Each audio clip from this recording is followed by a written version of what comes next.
Je m'appelle Amina Hassan. Pendant 2 ans, j'ai vécu sous l'identité de Mahmoud, un nom qui est devenu presque partie intégrante de moi, comme si c'était ma seule chance de survie. Aujourd'hui, à 28 ans, je vis à Nairobi, mais je veux vous emmener avec moi en Somalie, dans une facette de mon pays que peu connaissent. Une Somalie où être chrétien n'est pas seulement un choix de foi, mais une condamnation à mort imminente.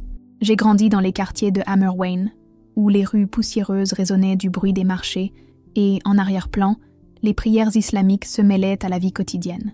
Mais notre maison recelait un secret qui, s'il avait été découvert, aurait pu nous coûter la vie. Mon père, Youssouf Hassan, était marchand de textiles, mais à la tombée de la nuit et au silence de la ville, notre maison s'est transformée. Mama Jalima, ma mère, étendait une épaisse couverture sur le sol de notre petit salon, et peu à peu, les voisins arrivaient. Ils entrèrent par la porte de derrière, le visage couvert, murmurant des salutations à peine audibles. C'étaient des charpentiers, des vendeurs ambulants, des mères célibataires, des gens ordinaires, mais unis par une foi qui les faisait se sentir comme des fugitifs sur leur propre terre. Mon père ouvrait alors avec précaution un coffre en bois caché derrière des sacs de riz. Il en sortait une Bible, déjà vieille et abîmée par le temps. C'était une traduction en somalien, qui nous était parvenue grâce à un réseau secret de chrétiens courageux, prêts à risquer leur vie pour répandre la parole de Dieu. « Rassemblons-nous au nom de Jésus », disait mon père d'une voix douce mais ferme. Ces mots me faisaient frissonner, non pas par peur, mais par une excitation indescriptible, qui me donnait l'impression que nous vivions une expérience authentique, une expérience qui valait la peine d'être tentée. Nous étions assis en cercle, nos voix murmurant des hymnes dans la langue que nous avions toujours entendue, mais avec un sens nouveau. À 14 ans, j'ai commencé à saisir profondément le poids de notre foi. Un soir, alors que mon père lisait le sermon sur la montagne, j'ai entendu ces mots comme s'ils m'étaient adressés directement au cœur. Heureux ceux qui sont persécutés pour la justice, car le royaume des cieux est à eux. J'ai regardé autour de moi, et j'ai vu les visages de nos frères et sœurs illuminés par la douce lueur d'une lampe à pétrole. Il y avait des larmes dans ses yeux, mais ce n'étaient pas des larmes de tristesse, mais d'une joie que seuls ceux qui connaissent la présence de Dieu peuvent comprendre. Je me souviens de sœur Fadoumo, une femme âgée aux mains calleuses, après des années de dur labeur, partageant son témoignage d'une voix tremblante. Elle parlait de sa vie avant Jésus-Christ. Mon mari me battait, mes enfants me méprisaient, je vivais dans les ténèbres, mais lorsque j'ai connu l'amour du Christ, tout a changé. Maintenant j'ai de l'espoir, maintenant j'ai un but. Ces mots ont brûlé profondément mon âme, comme un feu inextinguible. J'ai vu comment la foi transformait des vies, comment elle apportait la lumière là où auparavant il n'y avait que désespoir et souffrance. Mon cœur était enflammé d'une passion incontrôlable pour partager cette vérité. Je savais qu'il y avait quelque chose d'extraordinaire dans cette foi, quelque chose qui pouvait toucher la vie des gens comme rien d'autre ne le pouvait. La réalité de notre situation était toujours présente. Pendant la journée, je fréquentais la madrasa locale, où je me consacrais à mémoriser des versets du Coran. C'était comme une pièce de théâtre, un rôle que je jouais pour survivre. Mais quand la nuit tombait et que j'étais seule dans ma petite chambre, je m'agenouillais près de mon lit et murmurais des prières à Jésus. Là, dans le silence de mon refuge, j'ai trouvé la véritable liberté. Le dimanche, nous changions de lieu de réunion pour ne pas éveiller les soupçons. Je me souviens très bien d'un matin où nous nous sommes réunis chez sœur Khadija. Sa maison était simple, avec des murs en terre battue, fissurés par le temps, mais lorsque nous nous sommes assis ensemble pour prier, quelque chose s'est produit. La pièce était remplie d'une présence si puissante que j'avais l'impression d'être réunie dans un palais céleste et non dans une humble demeure. Sœur Khadija avait une voix qui touchait l'âme. Lorsqu'elle chantait « Amazing Grace » en Somalie, j'avais l'impression que les paroles s'adressaient directement à mon cœur. Grâce étonnante, quel doux son, qui a sauvé un malheureux comme moi. J'étais perdue, mais maintenant je suis retrouvée. J'étais aveugle, mais maintenant je vois. À chaque note, mon âme se brisait et se reconstruisait, mais en même temps, il y avait toujours le poids d'une menace invisible qui pesait sur nous. Al-Shabaab contrôlait une grande partie de la ville, et ses patrouilles étaient constantes. La peur ne nous quittait jamais. Nous entendions des histoires de chrétiens découverts, dont certains exécutés publiquement.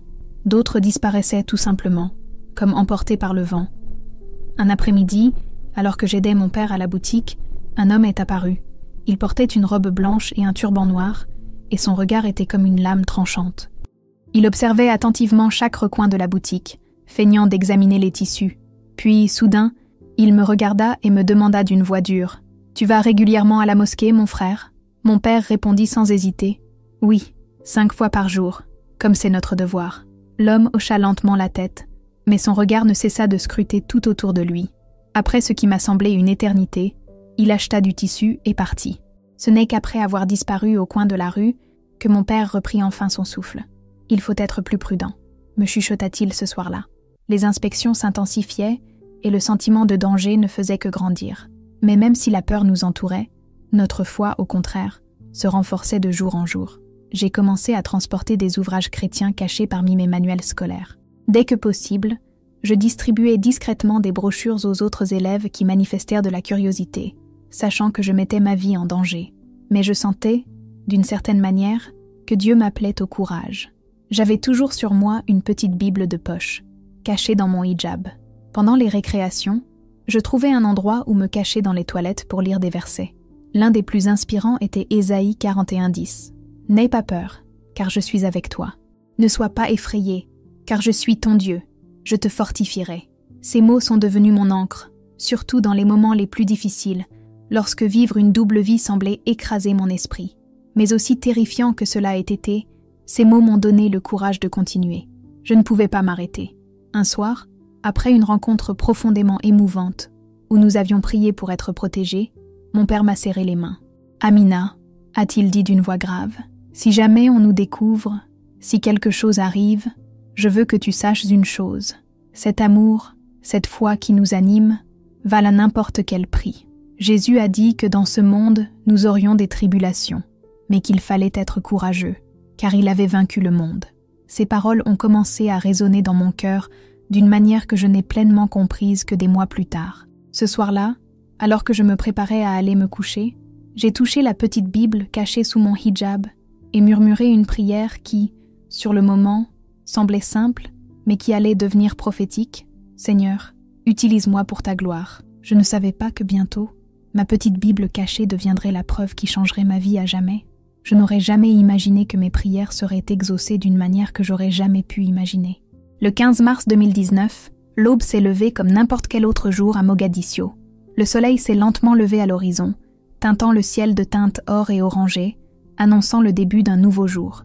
Alors que la ville s'éveillait au son de sa symphonie habituelle, moteurs de voitures, vendeurs ambulants et appels à la prière résonnant dans les haut-parleurs, je me préparais pour l'école. J'ai mis mon hijab devant le petit miroir fêlé de ma chambre, ignorant que ce serait la dernière fois que je verrais mon reflet. La matinée était calme. Maman, de ses mains expertes, préparait de l'anjero au miel pour le petit déjeuner, et son doux parfum emplissait notre cuisine simple. Papa était déjà parti au marché, emportant avec lui la paix qui l'accompagnait toujours lorsqu'il commençait la journée par une prière silencieuse. Je mangeais lentement, savourant ces moments de normalité qui, avec le temps, devenaient trop précieux pour être tenus pour acquis. « Amina » m'a appelé maman en faisant la vaisselle. « Tu te souviens ? Il y a une réunion chez sœur Mariam ce soir. Tu reviens directement de l'école, n'est-ce pas ?» J'ai hoché la tête, ressentant ce mélange familier d'excitation et de nervosité qui m'envahissait toujours avant nos réunions secrètes. J'ai attrapé mon sac à dos, vérifié discrètement que ma petite Bible était bien rangée dans mon hijab et, le cœur battant un peu plus vite, je suis partie à l'école. La matinée s'est déroulée normalement. J'ai suivi les cours d'arabe, de mathématiques et d'études islamiques, toujours avec la même discrétion.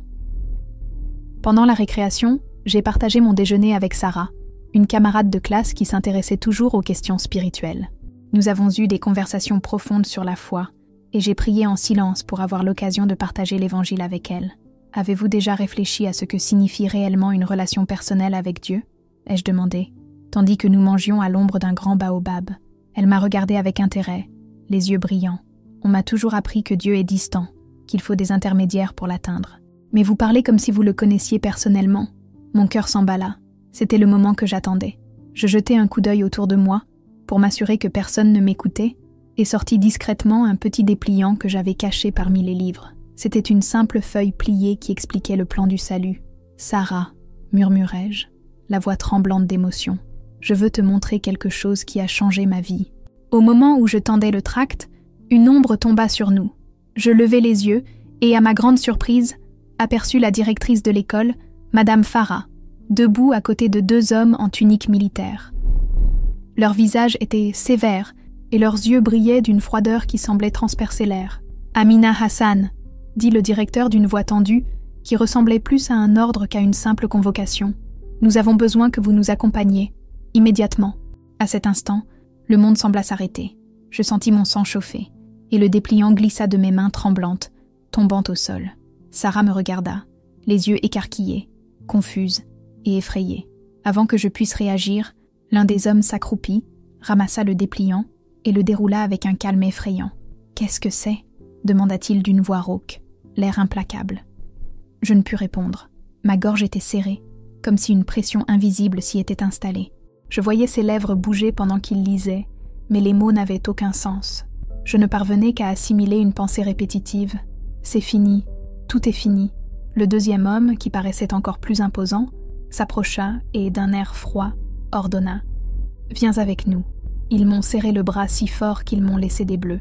J'ai été traînée dans les couloirs de l'école, devant des salles de classe où les élèves regardèrent par les fenêtres, essayant de comprendre ce qui se passait. Leurs visages reflétaient un mélange de curiosité et de terreur. J'ai marché comme dans un cauchemar, mes jambes bougeant automatiquement, tandis que mon esprit peinait à assimiler la réalité du moment. Le chemin du retour, qui prenait normalement 20 minutes, me parut une éternité.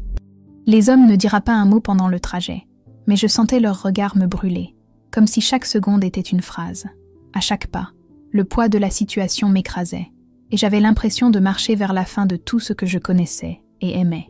Quand nous avons enfin atteint la porte d'entrée, l'un des hommes a frappé bruyamment. « Ouvrez, inspection. » Ma mère, occupée à ses tâches ménagères, a ouvert la porte avec un air confus, qui s'est vite transformé en terreur pure lorsqu'elle m'a vue entre les deux hommes armés. « Que se passe-t-il » a-t-elle demandé d'une voix tremblante, essayant de saisir la gravité de la situation. « Nous avons des raisons de croire que cette famille est impliquée dans des activités anti-islamiques », déclara le premier homme en poussant la porte pour entrer.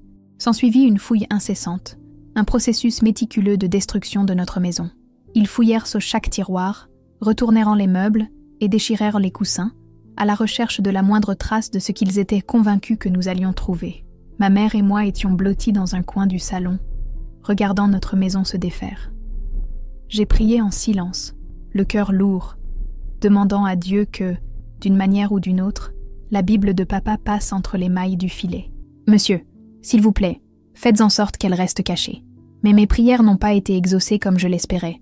Après près d'1 heure de recherche infructueuse, l'un des hommes s'est dirigé vers les sacs de riz dans la cuisine. J'ai senti mon cœur s'emballer. Il a commencé à fouiller dans les sacs, puis son expression a changé. Il a touché le coffre en bois que mon père avait caché derrière les sacs, et à cet instant, j'ai su que le pire était à venir. « Qu'avons-nous là » murmura-t-il, la voix chargée d'intérêt. Il traîna le coffre au centre de la pièce, et avec un calme terrifiant, commença à déverrouiller le loquet. Le bruit métallique du loquet résonna dans la maison. J'observais tout au ralenti, comme si le temps avait ralenti, et chaque mouvement devint douloureusement clair. Le couvercle se souleva lentement, et ses yeux s'écarquillèrent en découvrant ce qu'il y avait à l'intérieur. Là se trouvait notre précieuse Bible, à côté de plusieurs traités chrétiens et d'une liste des membres de notre congrégation secrète. Le choc me frappa comme un coup de poing dans le ventre, et la peur me paralysa. Ils avaient tout trouvé. « Regardez ce qu'on a là !» hurla-t-elle en brandissant la Bible comme une preuve irréfutable, une accusation au tribunal de la vie, littérature chrétienne interdite. Ces mots fendirent l'air, et l'instant d'après, maman s'effondra à côté de moi, sa sueur transformant la pièce en une mer de peur et de désespoir. Je la serrai fort contre moi, sentant mon monde s'écrouler morceau par morceau. Nous n'étions pas les seuls en danger. Tous ils l'étaient. Les noms sur cette liste étaient condamnés. La menace était directe. « Amina Hassan », dit le deuxième homme d'une voix empreinte d'une satisfaction froide et cruelle. « Vous êtes en état d'arrestation pour possession de matériel subversif et promotion d'une religion interdite. Vous venez avec nous. » Ils m'arrachèrent des bras de ma mère avec une brutalité qui me coupa presque le souffle. Leurs cris résonnèrent comme une plainte, transperçant mon être de toutes parts, tandis qu'on me tirait vers la porte. « S'il vous plaît » ai-je supplié, mais ma voix était à peine audible. « Ce n'est qu'une enfant. C'est ma faute !» Maman a tenté de résister, mais ses supplications n'étaient que des paroles creuses aux oreilles des soldats. Tel un corps sans vie, j'ai été poussée vers un véhicule militaire garé sur le trottoir. Avant que la porte ne se referme, Mon père est apparu au loin. Il courait dans la rue, le visage crispé par la douleur, le désespoir gravé dans chacun de ses pas. « Amina !» cria-t-il, mais les moteurs des véhicules tournèrent déjà et le bruit couvrait tout. Le trajet jusqu'au camp de prisonniers dura 3 heures, sur des routes poussiéreuses et déchirées par la guerre. J'étais assis à l'arrière du camion, entre 2 gardes, les mains liées par des cordes rugueuses qui me transperçaient à la peau. Chaque bosse sur la route me causait des secousses douloureuses. Mais la douleur physique n'était rien comparée à la douleur dans ma poitrine. J'ai pensé à ma mère, à mon père et aux frères et sœurs dans la foi dont les noms figuraient sur cette liste. Que leur arriverait-il ?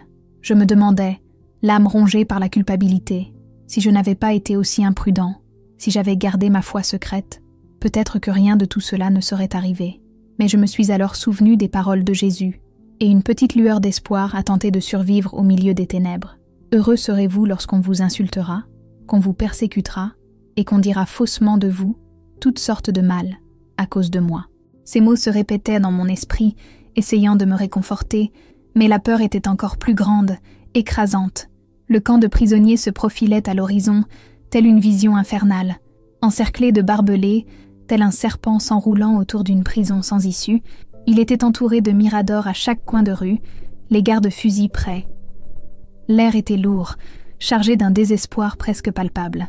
Je marchais comme une ombre, mon corps traîné par les mains impitoyables des gardes, tandis que la réalité de ce qui se passait me consumait de l'intérieur. J'ai été traité comme un animal. Ils ont confisqué tous mes effets personnels, m'ont forcé à me déshabiller pour une fouille humiliante, et m'ont donné un uniforme gris usé qui empestait la peur et la sueur de tous les prisonniers qui étaient passés par là avant moi. Et c'est là qu'ils ont découvert la Bible que j'avais cachée dans mon hijab. « Encore une !» a crié le garde qui l'avait trouvée, d'une voix implacable. Elle avait l'air cruelle, le visage couvert de profondes cicatrices. Cette petite vipère a encore de la littérature interdite. Et d'un seul coup, elle m'a giflé si fort que ma lèvre s'est fendue. Le goût du sang m'a empli la bouche, tandis que je tombais à terre. Mais ce qui m'a vraiment brisé le cœur, c'est de voir ma précieuse Bible jetée au feu, consumée par les flammes d'un tonneau près de l'entrée. Le bruit du papier qui brûlait, les pages réduites en cendres, était comme un cri d'adieu qui me hanterait à jamais. « C'est le sort de tous les chrétiens sans foi ni loi », dit-elle avec un mépris si profond que j'aurais presque pu le toucher. Ces mots me transpercèrent comme un couteau tranchant, et c'est alors que je compris qu'il n'y avait pas de retour en arrière. J'étais marquée à jamais. On m'a jetée dans une cellule réservée aux femmes du camp, mais il y avait un problème. L'endroit était surpeuplé. Les cellules, prévues pour 6 personnes, étaient entassées à 15. L'air était empli d'une odeur insupportable, corps sale, maladie, désespoir. La pièce où j'étais enfermée était une boîte en ciment de 3 mètres sur 3, avec un trou dans le sol servant de salle de bain, sans aucune intimité. L'odeur d'humidité mêlée à la sueur de centaines de prisonnières était presque insupportable. Je ne savais ni où j'étais, ni ce qui se passait. La première nuit fut interminable. J'étais allongée sur le sol froid, et tout autour de moi, j'entendais les gémissements et les lamentations des autres prisonniers. Il n'y avait pas assez de place pour quiconque, et leurs cris semblaient n'en résonner sur les murs de ciment, transformant l'endroit en un cauchemar sans fin. Cette nuit-là, une femme âgée nommée Raviba s'est approchée de moi, parlant doucement pour ne pas attirer l'attention des gardes. Elle a raconté son histoire avec la même tristesse que les autres femmes partageant leur propre tragédie. Raviba avait été arrêtée pour avoir refusé d'être mariée de force à un commandant d'Al-Shabaab. La jeune Yasmine, à côté de Raviba, était là pour avoir tenté d'envoyer sa fille à l'école au lieu de lui arranger un mariage alors qu'elle n'avait que 13 ans. Comme toutes les autres, j'étais là pour un crime très simple, croire en Jésus-Christ. Cette nuit-là, ce qu'elle m'a dit m'est resté en tête. Si tu veux survivre ici, tu dois apprendre à être invisible. N'attire pas l'attention sur toi. Ne parle pas de ta foi. Survis, tout simplement. Et c'est ce que j'ai essayé de faire. Mais chaque jour qui passait, la survie devenait plus difficile. La nourriture se faisait rare, un mélange de riz liquide et de quelque chose qui ressemblait à de la viande, mais qui avait plutôt le goût du carton. L'eau était rationnée et souvent contaminée. Et comme si cela ne suffisait pas, les maladies commençaient à se propager dans le camp. Je ne savais plus combien de temps je pourrais tenir. En moins d'1 semaine, j'ai commencé à voir des femmes mourir autour de moi. Javiba, affaiblie de jour en jour par la dysenterie, semblait n'être plus que l'ombre d'elle-même. Yasmine a été emmenée pour interrogatoire et n'est jamais revenue. La peur m'a envahi et une profonde culpabilité m'a consumée. Mais quelque chose en moi me disait qu'il fallait que je prenne une décision. Et vite. J'ai donc continué à chercher quelque chose. N'importe quoi qui pourrait me permettre de m'en sortir. Le camp des hommes, bien que surpeuplé lui aussi, semblait offrir de meilleures conditions.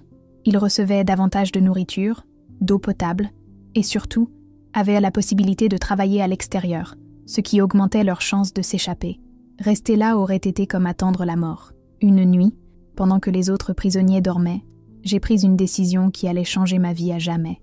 J'ai fouillé les décombres laissés par les gardes, à la recherche de tout ce qui pourrait m'aider. Puis, les mains tremblantes de nervosité et de peur, j'ai trouvé une paire de ciseaux rouillés. Mon cœur battait fort, mais je savais qu'il n'y aurait pas de retour en arrière possible. J'ai commencé à me couper les cheveux, et à chaque mèche qui tombait, j'avais l'impression de perdre une part de moi-même. Mes cheveux avaient toujours été ma marque de fabrique, ma fierté. Longs, épais, toujours soigneusement coiffés, mais d'une beauté cachée. Maintenant, en les coupant, je renonçais à cette identité. Chaque coupe était une tentative désespérée de survie. Quand j'ai eu fini, je me reconnaissais à peine. J'avais la tête presque rasée, et dans la pénombre de la cellule, j'aurais pu passer pour un jeune homme. Je me suis frotté le visage de terre pour tenter de dissimuler mes traits féminins, et j'ai commencé à travailler ma posture et ma voix. J'avais besoin d'être quelqu'un de différent. J'avais besoin d'être Mahmoud. Le lendemain, lors de l'échange de prisonniers pour le nettoyage, je me suis fondue dans le groupe de jeunes. Mon cœur battait si fort que je pensais que tout le monde pouvait l'entendre, mais j'ai réussi à passer inaperçu. J'étais désormais Mahmoud, un jeune prisonnier politique accusé de diffuser de la propagande antigouvernementale. Chaque pas que je faisais m'éloignait de moi-même, mais me rapprochait de ma seule chance de survie. Le chant était silencieux, mais en moi, le tumulte régnait, un tourbillon d'émotions et de pensées contradictoires. Je ne savais pas jusqu'où mon courage me mènerait, ni ce qui allait se passer ensuite, mais une chose était sûre, je n'abandonnerais pas.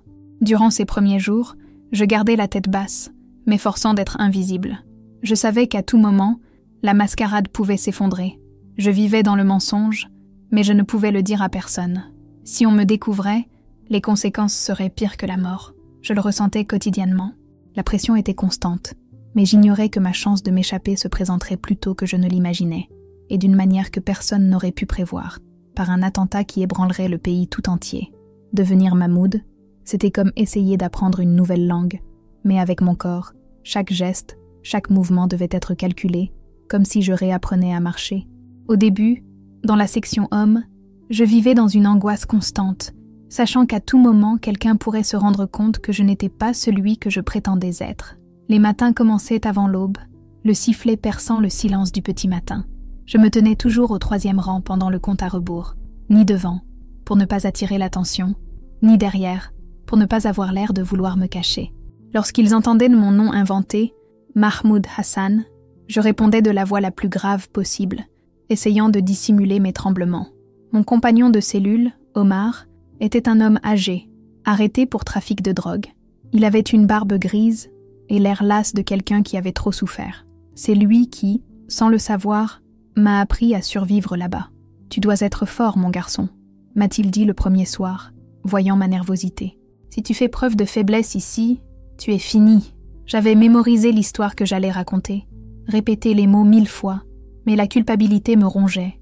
Lorsqu'il m'a demandé pourquoi j'avais été arrêté, je lui ai répondu que je distribuais des tracts anti-gouvernementaux. Omar m'a regardé un instant, puis a hoché la tête avec compréhension. C'était un idéaliste, comme moi, mais beaucoup plus endurci. Cependant, ce qui me rongeait le plus n'était pas seulement la peur d'être découverte, c'était la culpabilité d'avoir laissé derrière moi les autres prisonnières du quartier des femmes, celles qui étaient là pour des raisons tout aussi injustes. Je pensais à Javiba chaque nuit, écoutant sa toux qui semblait empirer de jour en jour. Une partie de moi voulait y retourner, confesser ma faiblesse et m'abandonner à leur sort. Mais en même temps, je savais que ma seule chance de survie était d'aller de l'avant. J'ai instauré une routine pour essayer de garder la raison. Je me levais tôt, avant tout le monde, et je passais quelques minutes à prier en silence, me rappelant les versets que je pouvais encore mémoriser.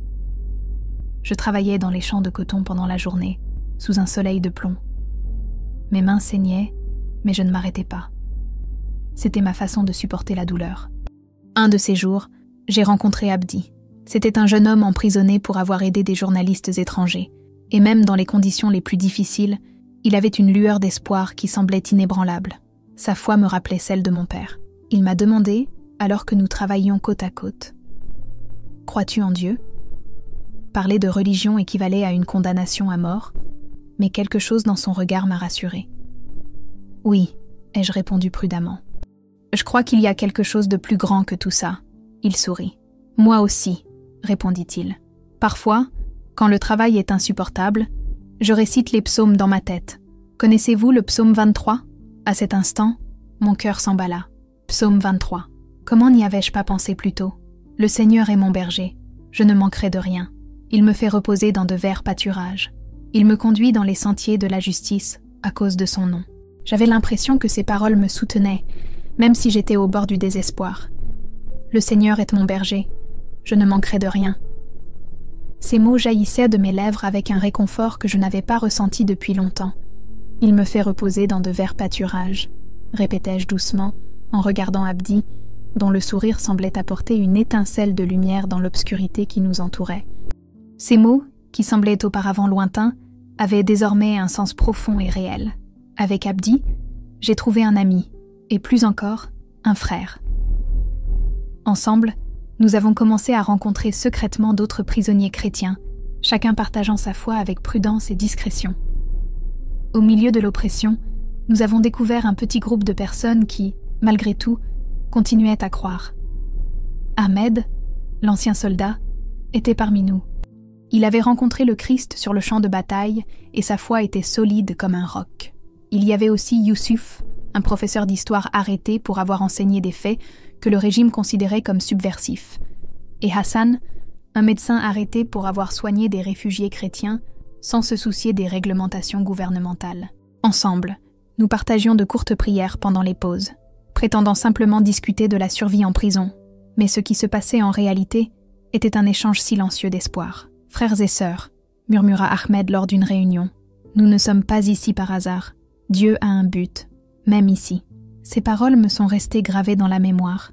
Là, dans ce camp de prisonniers, j'ai commencé à comprendre que ma situation n'était pas seulement une lutte pour la survie. C'était l'occasion d'apporter la lumière dans les ténèbres les plus profondes que j'ai jamais connues. Mais chaque jour qui passait, maintenir mon déguisement devenait plus difficile. J'avais commencé à faire semblant de tousser, ce qui me permettait de parler d'une voix rauque, mais bientôt la douleur dans ma gorge me rappela combien ce déguisement me coûtait. Une nuit, Omar, mon compagnon de cellule, m'observa tandis que j'essayais d'avaler le peu de nourriture qu'on me donnait. « Mahmoud, dit-il, tu manges comme un oiseau. Es-tu malade ?» J'ai improvisé une histoire de problème d'estomac, mais je voyais l'inquiétude dans ses yeux. Il savait que quelque chose n'allait pas, et ce n'était qu'une question de temps avant que quelqu'un ne pose les questions auxquelles je ne voulais pas répondre. C'est alors que les choses commencèrent à se compliquer. Un nouveau garde arriva au camp. Il s'appelait Farhan, et sa réputation de cruauté envers les jeunes prisonniers se répandit rapidement. Son regard me donna des frissons. Son regard semblait pénétrer mon âme, comme s'il cherchait à percer un secret que je ne voulais pas révéler. Un après-midi, il m'a pointé du doigt avec sa canne et m'a dit « Toi, viens ici ». Mon cœur s'est emballé. Je me suis dirigée vers lui en essayant de garder mon calme, mais mes jambes tremblaient tellement que j'ai cru qu'il entendait le bruit. « Quel âge as-tu » demanda-t-il d'une voix basse et pleine de suspicion. « répondis-je en essayant de prendre une voix aussi grave que possible. Il me lança un regard perçant. « Tu as l'air plutôt jeune pour ton âge. Tu es sûr de ne pas mentir ?» Je ne savais pas quoi faire. J'étais désespérée. « Non, monsieur », ai-je dit, espérant qu'il ne remarquerait pas la sueur froide sur mes mains. Il m'observa un instant, comme s'il cherchait quelque chose sur mon visage. Le silence sembla durer une éternité. Finalement, il recula et dit « Retourne au travail ». Et je m'éloignai rapidement, essayant de dissimuler la tension qui me rongeait. Cette nuit-là, Omar m'a trouvé dans notre cellule, tremblant. « Qu'est-ce qui s'est passé, mon garçon ?» a-t-il demandé avec inquiétude. « Je crois qu'il sait », murmurai-je, incapable de dissimuler la peur qui commençait à m'envahir. Je ne pouvais pas dire toute la vérité à Omar. Je ne voulais mettre personne d'autre en danger. La tension montait de jour en jour. Chaque fois que je voyais Farhan, j'avais l'impression qu'il perçait mon déguisement, comme s'il savait que je n'étais pas celle que je prétendais être. C'est alors qu'Abdi, avec son regard brillant et plein d'espoir, m'a proposé une issue possible. Pendant une pause, il s'est approché de moi et m'a murmuré « Mahmoud, certains d'entre nous complotent quelque chose. Nous essayons de sortir d'ici. Quoi ? Demandai-je, incrédule. La semaine prochaine, une opération aura lieu. Le gouvernement transférera les prisonniers. Nous nous mêlerons aux soldats et, dans la confusion, nous forcerons la porte principale. L'occasion de nous échapper se présente maintenant. Je me sentais déchirée. L'idée de m'échapper était séduisante, mais aussi pleine de dangers. Si nous échouions, les conséquences seraient désastreuses. Mais en regardant Abdi et en me souvenant des paroles d'Ahmed, j'ai compris que c'était l'occasion de m'évader de cette prison, peut-être même de faire quelque chose de plus grand que simplement m'évader. Je savais que, d'une certaine manière, ce voyage n'était pas seulement le mien. Dieu était avec nous. L'idée de m'échapper semblait impossible, mais le désespoir me fit envisager toutes les options. Comment serait-il possible de s'échapper d'un endroit aussi surveillé et impénétrable ? Expliqua Abdi avec un calme presque déconcertant. Nous avions désormais des uniformes, grâce à un garde qui, par miracle, se montra compréhensif. Mais il y avait un problème. Il nous fallait plus de monde pour que tout fonctionne. Si nous formions un petit groupe, nous serions facilement repérés. Si nous étions trop nombreux, nous risquions d'attirer encore plus l'attention. Le plan était risqué, presque suicidaire. Si nous étions pris, le châtiment serait immédiat. Nous serions tués sur le champ. Mais rester au camp, à attendre d'être découverts, nous entraînerait au même sort. La mort était certaine, à l'intérieur comme à l'extérieur. Quand j'ai demandé à Abdi quoi faire, il n'a pas eu de réponse facile. Il m'a simplement regardé avec un sérieux silencieux. Cette nuit-là, je n'ai pas pu dormir. Mon esprit était rempli de pensées contradictoires. Je pensais à ma mère, à mon père, à la vie que j'avais laissée derrière moi. Je pensais aux femmes du quartier des femmes, à la façon dont je les quittais, mais je pensais aussi à la promesse que j'avais faite à Dieu de consacrer ma vie à le servir, quel qu'en soit le prix. Monsieur, j'ai prié en silence, le cœur lourd. Si tel est ton plan, donne-moi de la force. Sinon, ferme cette porte. Le lendemain arriva lentement, comme une torture. Le travail dans les champs de coton me semblait encore plus insupportable. La chaleur, la fatigue, la peur, tout se mélangeait dans un tourbillon d'émotions. Pendant une pause, Abdi s'approcha et, d'un geste discret, me tendit un paquet. À l'intérieur se trouvait l'uniforme du garde. Le tissu semblait peser sur moi, un poids que je ne pouvais plus échapper. « Souviens-toi » murmura-t-il. « Quand les ennuis commenceront, va directement aux toilettes des gardes, près de la porte principale. Change-toi là-bas et rejoins-nous ensuite. » La matinée était lourde, chargée d'une tension qui semblait prête à exploser. Et puis, ce à quoi personne ne s'attendait se produisit. Une tempête de sable envahit le ciel, transformant la journée en un brouillard de chaos. Des véhicules militaires arrivèrent et la confusion se répandit rapidement. C'était le moment idéal pour agir. Mon cœur battait si fort que je croyais que tout le monde autour de moi pouvait l'entendre. Je me suis dirigée vers les toilettes des gardes, essayant de garder mon calme, même si mes mains tremblaient de nervosité. À l'intérieur du petit bâtiment, je me suis rapidement changée. Mon uniforme était un peu serré, mais il m'allait. En sortant, j'ai trouvé un garde à la porte. Il m'a regardé avec hésitation et m'a posé une question. « Qui êtes-vous » ? Des renforts de Mogadiscio. J'ai essayé de maîtriser ma voix, la rendant plus autoritaire. « Oui, envoyé pour aider au transfert », ai-je répondu sans hésiter. Il m'a regardé un instant, apparemment convaincu, puis a hoché la tête et a continué son chemin. Le premier mensonge, et il avait fonctionné. En uniforme, je me suis dirigée vers la porte principale, où j'ai rencontré Abdi et 2 autres prisonniers, également déguisés en garde. Nous avons formé une ligne et avons marché d'un pas décidé. Le chaos autour de nous était si intense que nous avons été à peine remarqués.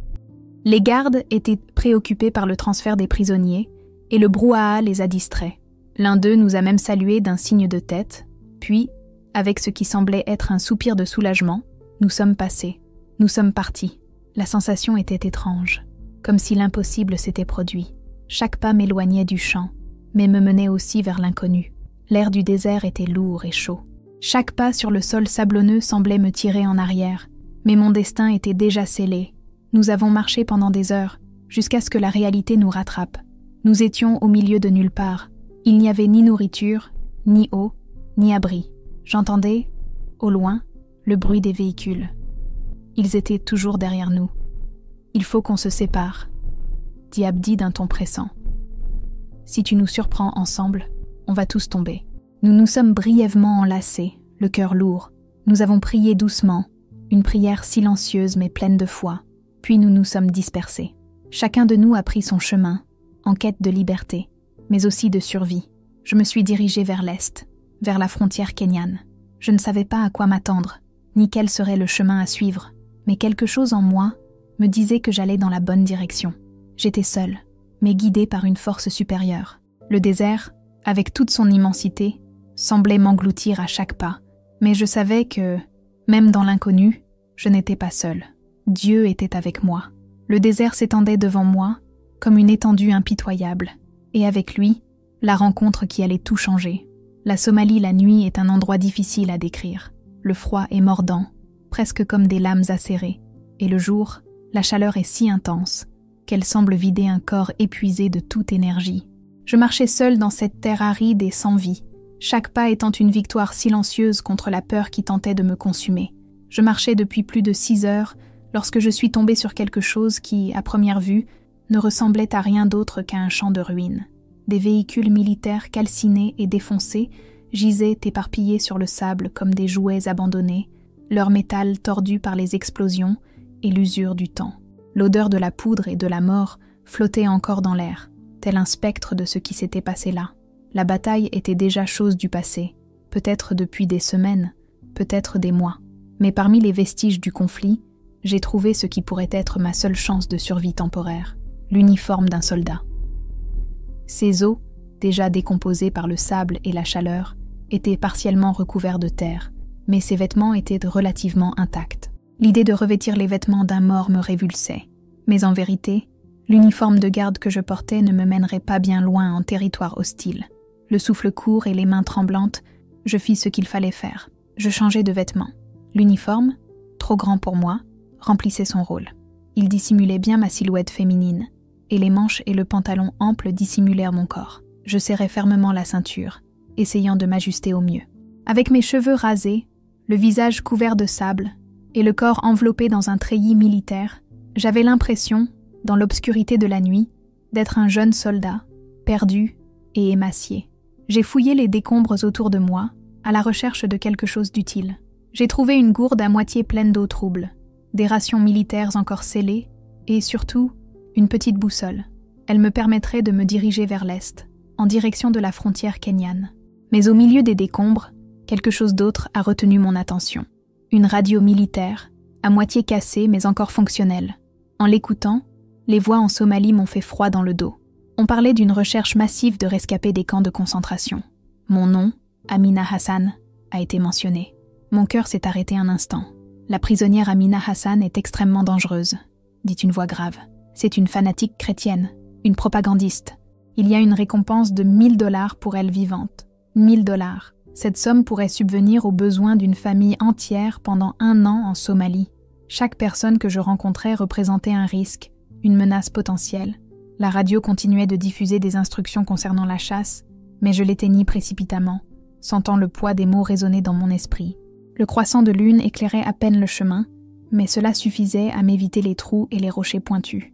Mes bottes militaires, bien qu'inconfortables, étaient plus adaptées que mes vieilles chaussures de prison. Malgré cela, mes pieds étaient couverts d'ampoules. L'aube était déjà là, et il me fallait trouver un abri. J'ai aperçu un petit village au loin, ses ruines se profilant à l'horizon. La douleur dans mes jambes et mes pieds augmentait à chaque pas, mais je ne pouvais m'arrêter. Les maisons en adobe étaient détruites, les toits effondrés et les murs criblés de balles. Cette scène rappelait les souffrances que la guerre avait infligées à ce pays des décennies auparavant. Je me suis réfugiée au sous-sol d'une maison dont le toit était encore partiellement intact. C'était exigu, sombre, et je pouvais à peine bouger sans me plier en deux, mais cela m'offrait le réconfort d'un abri. Ici, au moins, je n'étais pas à la merci du soleil implacable ni des regards indiscrets. Je pouvais enfin me reposer, ne serait-ce que quelques heures. La tension était palpable, mais au fond de moi, quelque chose me disait que j'étais sur la bonne voie. Même sans savoir de quoi demain serait fait, je sentais que Dieu était avec moi, me guidant à travers les ténèbres et le chaos. J'ai mangé une petite portion des rations militaires et bu une petite gorgée d'eau, sachant que je devais rationner chaque goutte, chaque bouchée. Assis dans l'abri de fortune, c'était mon premier moment de calme depuis mon évasion. Pour la première fois, je mangeais et buvais sans la pression immédiate d'être traqué, mais je ressentais toujours un poids lourd sur mon âme. Je m'étais échappé d'un camp de concentration, vêtu d'uniformes volés à des soldats morts, et maintenant j'étais recherché comme fugitif. Mais il y avait quelque chose de nouveau. Pour la première fois, j'étais libre. Les mains encore tremblantes, j'ai attrapé la petite Bible que j'avais réussi à cacher, et j'ai commencé à réciter les versets que j'avais mémorisés au cours des mois d'emprisonnement. Les paroles du psaume 23. « Même si je marche dans la vallée de l'ombre de la mort, je ne crains aucun mal, car tu es avec moi », était comme un baume pour mon âme épuisée. Cela me rappelait que même dans le pire des cas, Dieu était avec moi. Cette nuit-là, j'ai eu le sentiment que, malgré la peur, la faim et la solitude, quelque chose de plus grand me guidait. Le plan était simple, mais risqué. Marcher la nuit pour ne pas être vu et me reposer le jour autant que possible. Cependant, le désert n'était pas seulement un territoire inhospitalier, c'était aussi un terrain de chasse, et les chasseurs n'étaient pas loin. La 3e nuit de mon voyage, le destin m'a montré à quel point la mort pouvait être proche. Je suivais une route déserte, qui semblait abandonnée lorsque j'ai aperçu des lumières au loin. Le bruit des moteurs m'a atteint, avant même que les lumières n'approchent. Instinctivement, j'ai plongé sur le côté, derrière des rochers, le corps presque paralysé par la peur. Les voix des hommes parlant en Somalie ont fait battre mon cœur. « Quelqu'un est passé par ici récemment », dit une voix, suivie d'une autre. Les empreintes sont fraîches. J'avais l'impression que les battements de mon cœur étaient si forts qu'on les entendait à des kilomètres. Je restais immobile, priant silencieusement pour que ma présence soit ignorée, que les hommes passent sans me remarquer. Les voix continuaient de résonner, et le temps semblait s'étirer, une éternité s'écoulant lentement, tandis que je restais caché, le souffle coupé. Puis, enfin, la tension commença à se dissiper, lorsque j'entendis les moteurs vrombir et les phares s'éteindre. Ils étaient repartis, mais le choc me rappela que la route que je suivais était un danger mortel. Là, dans la chaleur de la nuit, je pris une décision. Je devais m'éloigner des sentiers battus et m'aventurer plus profondément dans le désert, où il serait plus difficile de me retrouver, mais où les chances de survie étaient minces. J'ai changé de direction sud, où le terrain était plus accidenté, parsemé de ravins et de grandes formations rocheuses qui auraient pu offrir un abri. Cependant, ce changement de direction comportait aussi de nouveaux dangers. En traversant l'un de ces ravins, qui semblait n'être qu'une étape dans le désert, j'ai rencontré quelque chose d'inattendu. Au début, j'ai cru que c'était ma tombe. Devant moi, le puits sec s'ouvrait dans le sol. C'était une structure circulaire d'environ 3 mètres de diamètre, entourée de murs de pierre construits autrefois par les nomades. Le puits semblait profond, les murs de pierre usés par le vent et le sable. C'était sans aucun doute un vestige de la vie qui avait jadis traversé ce désert. Mais à cet instant, ce n'était pas seulement un vestige du passé, c'était une possibilité de salut. Et puis, le bruit que je redoutais, des véhicules. Ils arrivaient. Le bruit des moteurs, perçant le silence de la nuit, me figea. Il n'y avait aucun rocher pour me cacher, et la seule option était le puits. Sans réfléchir, je m'approchai rapidement du bord et, d'un bond précipité, commençai à descendre les parois de pierre rugueuses, mes mains s'enfonçant dans les surfaces irrégulières. L'adrénaline me poussait à descendre plus vite, jusqu'à ce que je parvienne enfin à me cacher au fond. Cette sensation d'être sous terre, hors de vue, m'a brièvement soulagée, mais la panique s'est vite installée. Les véhicules se sont arrêtés juste au-dessus de moi. J'entendais les hommes s'agiter, leurs bottes martelant le sol, leurs voix se disputant sur la conduite à tenir. Ils étaient si proches que je sentais presque la chaleur de leur souffle. « Les traces s'arrêtent ici », dit une voix grave, me glaçant au plus profond de moi. Il a dû prendre un autre chemin. Mon cœur battait fort. Ils étaient si proches. Chaque mot que j'entendais était comme un cri d'alarme lointain. J'étais là, caché, mais je ne savais pas combien de temps ma chance allait durer. « Fouillez les environs », ordonna une autre voix, plus autoritaire. Il n'a pas pu aller bien loin. Mes mains étaient moites et tremblaient. Ma seule chance était d'attendre, d'écouter et de rester inaperçue. Tandis que les voix et les pas s'estompaient, je restais là, immobile, priant pour que le puits soit assez grand pour me cacher assez longtemps. Mais je savais que le temps était un luxe que je ne pouvais pas m'offrir, et qu'à tout moment, la chance pouvait tourner. C'était désormais plus clair que jamais. Je ne pouvais plus faire confiance à rien, pas même à moi-même. Le désert était mon ennemi, mais c'était aussi le seul endroit où la liberté, même temporaire, était encore possible. Toujours coincé au fond du puits, le corps épuisé et douloureux, je restais immobile, les mains fermement agrippées au rocher. Chaque seconde qui passait me semblait s'éterniser, et je savais que si je lâchais prise, mon destin serait scellé, la chute serait fatale, et mes chances de survie, après tant de jours d'évasion, serait inexistante. La panique menaçait de m'envahir, mais je me concentrais, respirant bruyamment, attendant que le bruit des moteurs s'éteigne complètement. Il fallut des heures avant que le silence du désert ne revienne enfin, un silence absolu, immense et écrasant. Lorsque j'essayais de remonter, l'épuisement me frappa de plein fouet. Mes mains étaient coupées et saignaient, mes doigts craquaient. Ils ne tenaient plus sur les rochers glissants. À chaque tentative, un sentiment d'impuissance grandissait. J'étais pris au piège, sans issue. Je restais paralysé, les yeux fixés sur l'immensité du désert, l'obscurité infinie qui m'entourait. Le désespoir m'envahit et un froid sentiment d'abandon m'envahit. Je hurlais doucement, mais je savais qu'il n'y avait personne dans le désert pour m'entendre, personne pour m'aider. Et si quelqu'un apparaissait, ce serait sûrement quelqu'un en quête d'une récompense, prêt à me livrer. La mort semblait plus proche que jamais. Cependant, au milieu de cet abîme de solitude, quelque chose se produisit. Je trouvai un petit rebord dans la paroi du puits, une légère saillie dans la roche, où je pus me reposer. C'était petit, mais suffisant pour m'asseoir et reprendre mon souffle. J'inspirais profondément et commençai à réfléchir. J'avais de l'eau et des rations militaires. En les rationnant soigneusement, j'aurais peut-être de quoi survivre une semaine tout au plus. Puis, sans prévenir, le souvenir de l'histoire de Joseph au puits m'est revenu à l'esprit. Comment, coincé dans un puits sans issue, il avait été utilisé par Dieu d'une manière qu'il n'aurait jamais pu imaginer. Peut-être Dieu faisait-il de même avec moi. Je ne savais pas ce qui allait suivre, mais ma vie ne m'appartenait plus.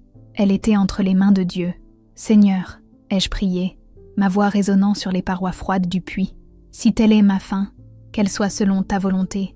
Mais si tu as d'autres projets pour moi, montre-moi le chemin. » Je ne m'attendais pas à une réponse immédiate, mais j'ai ressenti une paix qui, au début, m'a effrayée. Au milieu de tout ce désespoir, un calme étrange m'enveloppait. Pour la première fois depuis des jours, je ne fuyais pas. Je ne me déguisais pas. Je n'essayais pas d'être quelqu'un que je n'étais pas. J'étais simplement Amina Hassan, une jeune chrétienne, et j'avais remis ma vie entre les mains de Dieu. La nuit qui suivit fut interminable. L'obscurité était absolue. Il n'y avait ni étoile, ni lumière, seulement le silence et les sons déformés du désert. Le vent faisait des bruits qui ressemblaient à des voix lointaines, et les insectes se transformaient en pas qui approchaient. Je restais là, seul, incertain de ce que demain me réservait. Mais pour la première fois, je n'avais pas peur. Je sentais une présence, quelque chose de plus fort que tout ce que j'avais jamais éprouvé. C'était comme si Dieu était là, dans le puits avec moi, remplissant cet espace d'une manière inexplicable. Le deuxième jour m'a apporté un nouveau sentiment de calme. Mon eau s'épuisait, ma nourriture était presque épuisée, mais mon âme se sentait en paix. C'était comme si, au lieu d'être consumée par le désespoir, j'étais soutenue par quelque chose de plus grand. J'ai passé la journée en prière, récitant des passages de la Bible, et pour la première fois, je ne demandais pas le salut ou l'aide immédiate. J'étais simplement en contact avec Dieu d'une manière plus profonde que je n'aurais jamais pu l'imaginer. Le troisième jour, alors que j'étais presque épuisée, quelque chose d'extraordinaire se produisit. Je dormais, le corps épuisé, et l'esprit en proie à la faim et à la soif, lorsque je fus réveillée non par un bruit, mais par une sensation. Je n'étais plus seule dans le puits. J'ouvris les yeux, et dans l'obscurité, quelque chose se révéla à moi, quelque chose qui allait changer ma vie à jamais. Ce qui s'est passé dans ce puits était bien plus qu'un simple miracle. C'était une rencontre avec l'essence même de Dieu. Tandis que les murs de pierre m'entouraient, j'ai senti ma vie, jusque-là marquée par la douleur et la lutte pour la survie, se transformer complètement. Jésus, dans son immense compassion, a non seulement répondu à mon désespoir, mais m'a aussi restaurée avec une force indescriptible. Il ne m'a pas appelée à fuir la mort, mais à affronter un avenir rempli de sens. Quand il a dit « Ta souffrance n'a pas été vaine, je t'ai vu en prison », ces mots résonnèrent dans mon âme, comme si un grand rideau de tristesse et d'incertitude s'était ouvert, laissant entrer la lumière. J'avais été prisonnière de la peur, de la douleur et de la solitude, mais maintenant j'étais une femme libre, libre non seulement de la prison physique, mais de toutes les chaînes invisibles qui m'avaient retenue captive. Ce qui m'a le plus touchée, c'est la façon dont il m'a appelée ma précieuse fille, si simple, si profonde. Je n'étais pas une simple survivante, mais une fille bien-aimée de Dieu, investie d'une vocation particulière. Lorsqu'il m'a annoncé ce qui m'attendait, l'avenir qui m'attendait, le désespoir qui avait envahi mon cœur si longtemps s'est dissipé comme une brume à l'aube. Non seulement je survivrais, mais j'aurais une mission. Je serais une lumière dans le monde, un phare d'espoir pour ceux qui, comme moi, étaient perdus dans l'ombre. Les visions que Jésus m'a montrées étaient saisissantes et détaillées, comme un film se déroulant sous mes yeux.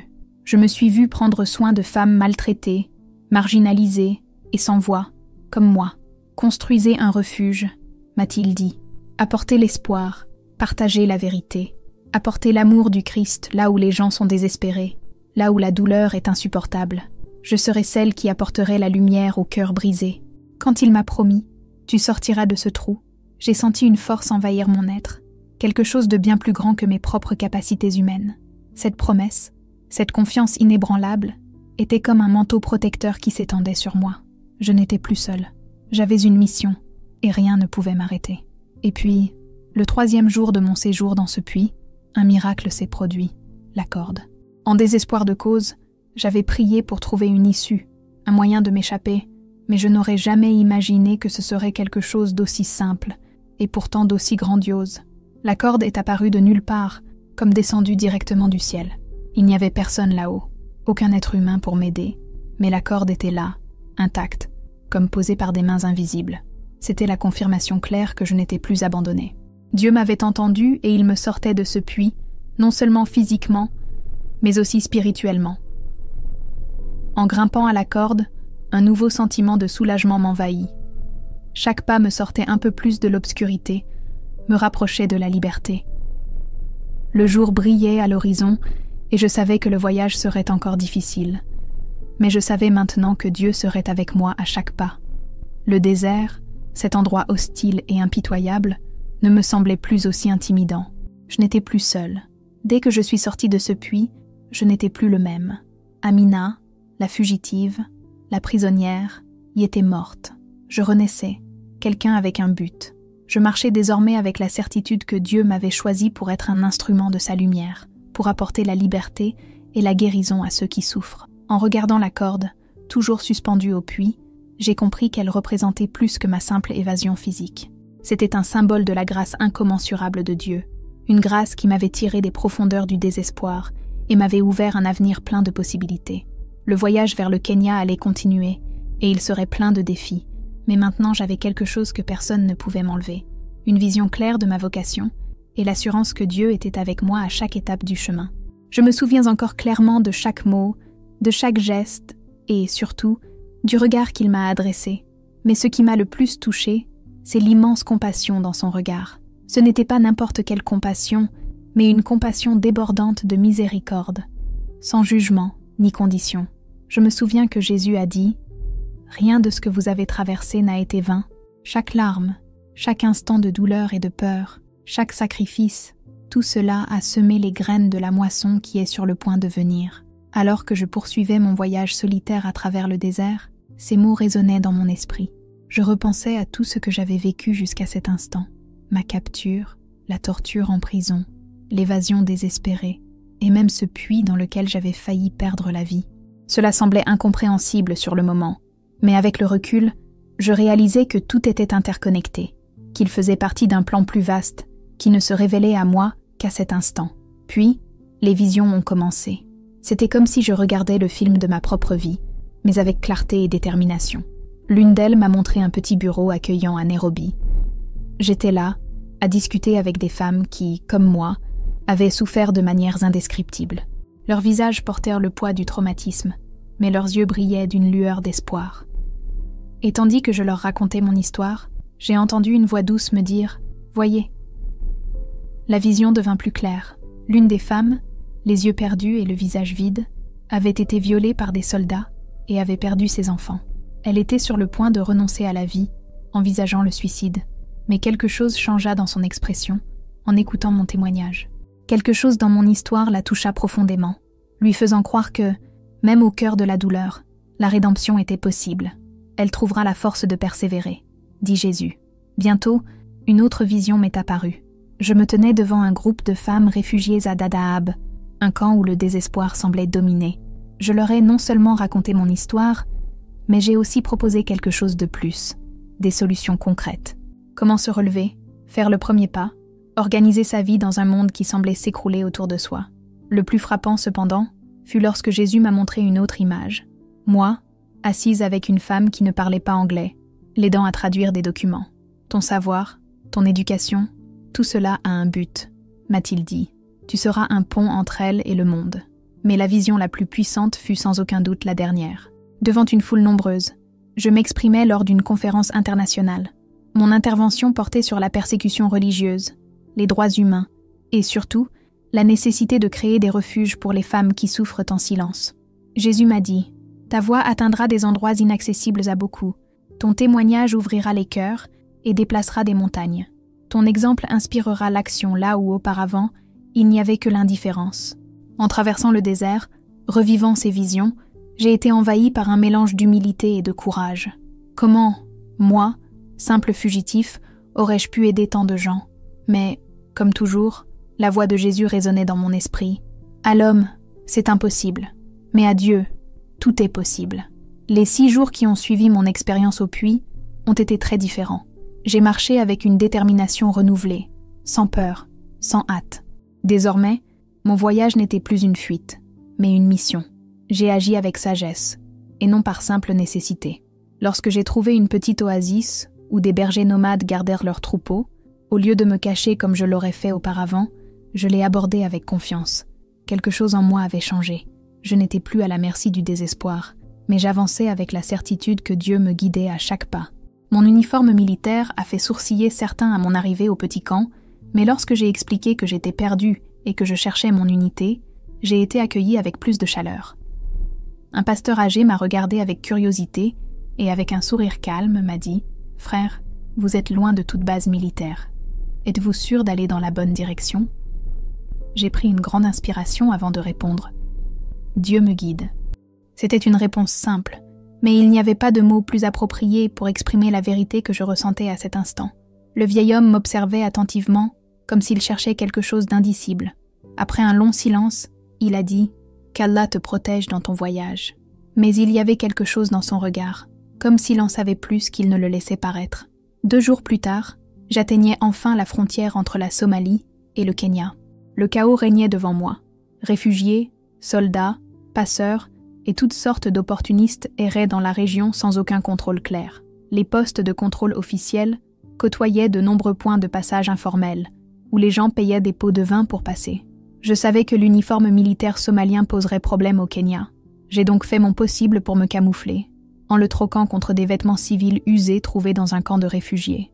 Je m'habillais comme une jeune femme déplacée, avec un pantalon usé et une chemise sale.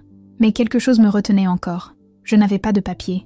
Je n'étais pas Amina Hassan sur le papier, mais Mahmoud, quelqu'un dont l'identité était recherchée. Il n'y avait aucune trace de moi nulle part. Confus et sans issue, je me suis souvenu des paroles de Jésus. Je ferai un chemin là où il n'y en a pas. C'est cette confiance qui m'a donné le courage de m'approcher d'un des postes frontières informels où un homme d'âge moyen aidait d'autres réfugiés à traverser en échange d'argent. Je n'avais rien d'autre que mon histoire. « Monsieur », lui ai-je dit dans mon meilleur agili, une langue que j'avais apprise à l'école, « je suis un chrétien persécuté qui fuit la Somalie. Je n'ai pas d'argent, mais je connais des filières de traite d'êtres humains utilisées par des trafiquants qui pourraient intéresser les autorités kenyanes. » L'homme m'a regardé plus attentivement. La traite des êtres humains était effectivement un problème grave dans la région, et des informations comme celles que j'avais seraient précieuses. « Quel genre d'informations avez-vous » demanda-t-il avec curiosité. Prudemment, je commençai à raconter les itinéraires que j'avais vus pendant mon évasion. Ce n'était pas un mensonge. Il s'agissait simplement d'observations faites involontairement, mais qui me semblaient désormais revêtir une grande importance. « Intéressant », murmura-t-il. « Je connais quelqu'un au sein des autorités kenyanes qui pourrait être intéressé par cela, mais j'ai besoin de m'assurer que vos informations sont exactes. Laissez-moi vous contacter, et vous pourrez ensuite me donner tous les détails dont vous disposez. Si vos informations sont fausses, vous pourriez être dénoncé. » C'était un risque énorme, mais une partie de moi savait que tout ce qui s'était passé faisait partie d'un plan plus vaste, et que Dieu me guiderait. Après un moment d'hésitation, j'ai accepté. Cette nuit-là, je me suis caché à l'arrière d'un camion avec d'autres réfugiés. Arrivé au premier poste de contrôle côté kenyan, l'homme a parlé doucement aux gardes, expliquant sans doute ma situation. On m'a fait descendre du camion et conduit dans un petit bureau où un agent kenyan m'a interrogé sur les filières de la traite d'êtres humains. J'étais terrifiée, mais je savais que je ne pouvais pas revenir en arrière. Dieu m'avait mené jusqu'ici, et maintenant je lui faisais confiance, même si les risques étaient élevés. J'ai répondu honnêtement, racontant tout ce dont j'avais été témoin pendant mon évasion. Mes informations étaient suffisamment claires et détaillées pour convaincre l'agent que je disais la vérité. « Quel est votre statut juridique ?» m'a-t-il demandé. « Je suis un réfugié chrétien de Somalie », ai-je répondu, conservant l'identité de Mahmoud. « Je demande l'asile. » Je savais que la procédure d'asile serait longue et compliquée, mais pour la première fois depuis des mois, j'étais en sécurité. J'ai été affecté à un camp de réfugiés temporaires à Dadaab. C'était une ville faite de tentes et de structures de fortune qui s'étendait à perte de vue, abritant plus de 200 000 personnes ayant fui les conflits dans la région. Dadaab était un lieu de contrastes intenses. L'espoir se mêlait au désespoir, tandis que des familles tentèrent de reconstruire leur vie dans une incertitude constante. J'étais hébergé dans une petite tente, partagée avec 3 autres jeunes. Je maintenais mon identité, celle de Mahmoud, craignant que révéler la vérité sur ma véritable identité ne complique davantage ma situation juridique. Mais le soir, lorsque le silence régnait dans le camp, je m'agenouillais en prière, remerciant Dieu de m'avoir conduite saine et sauve. Dès mes premiers jours à Dadaab, j'ai commencé à prendre conscience des immenses besoins des femmes réfugiées. Veuves, mères de jeunes enfants, jeunes femmes ayant fui des mariages forcés, femmes ayant tout perdu, sauf leurs vêtements. Un après-midi, j'ai vu une femme assise seule près de sa tente, les yeux vides, son bébé pleurant dans ses bras. Je me suis approchée et lui ai demandé doucement si elle avait besoin d'aide. Elle m'a regardé d'un air absent et m'a répondu d'une voix faible. Mon lait s'est tari. Mon bébé a faim, mais je n'ai pas mangé depuis 2 jours. Je n'ai pas hésité une seconde. Je lui ai donné ma ration quotidienne, en lui expliquant que je n'avais pas faim. Elle s'est mise à manger avec une urgence silencieuse, et à cet instant, j'ai compris, ce n'était que le début. Il y avait des milliers de femmes et d'enfants comme elle dans le camp, et ils attendaient tous quelque chose, une chance. Cette nuit-là, les visions que Jésus m'avait montrées au puits me sont revenues. J'ai vu des femmes comme elle, en quête d'un peu d'espoir. Et je me suis vue en train d'aider, mais sur le moment, je ne savais pas comment m'y prendre sans révéler ma véritable identité. La réponse est arrivée de manière inattendue.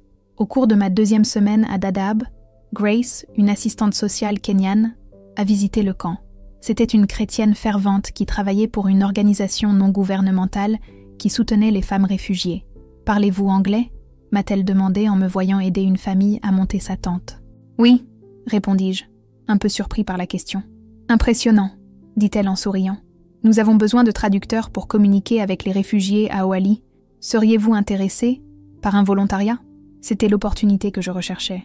Être traductrice me permettrait d'entrer en contact avec les femmes, de mieux comprendre leurs besoins et surtout de les aider sans éveiller les soupçons sur ma véritable identité. J'ai accepté l'offre sans hésiter. J'ai commencé à travailler avec Grace 3 jours par semaine, traduisant lors des séances de thérapie et aidant les femmes à remplir des formulaires de demande d'aide. Même si je jouais un rôle secondaire, quelque chose en moi savait que je commençais à vivre le but que Dieu m'avait montré.